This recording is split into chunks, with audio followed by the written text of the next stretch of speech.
Бажаю здоров'я, шановні українці. Коротко про сьогоднішній день. Good health to you, fellow Ukrainians. Briefly about the day of December 15th. First, there is a confirmation of the macro-financial aid from the European Union for Ukraine for the next year. The volume is 18 billion euros. This is a good result.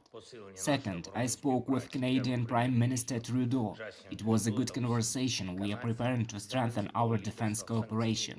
I am grateful to Prime Minister Justin Trudeau and all Canadians for the principled leadership on sanctions policy.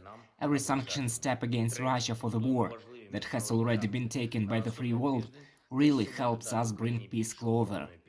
Third, we are preparing important international events for the next week, something that could give Ukraine more defense support this winter, more military capabilities.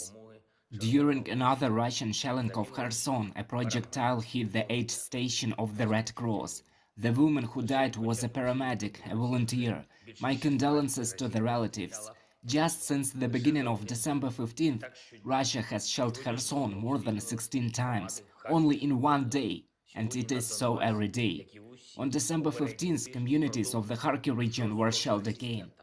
In Donbas, as in all previous weeks, brutal Russian attacks continue. The occupiers throw everyone and everything they have into the offensive. They cannot defeat our army, so they physically destroy every town and village, so that there are no buildings, not even walls that can be used for any kind of defense.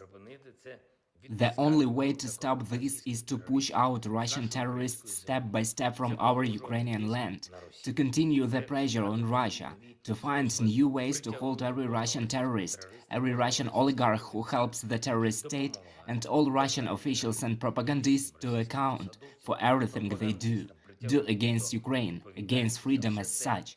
Thank you to everyone who fights and works for Ukraine.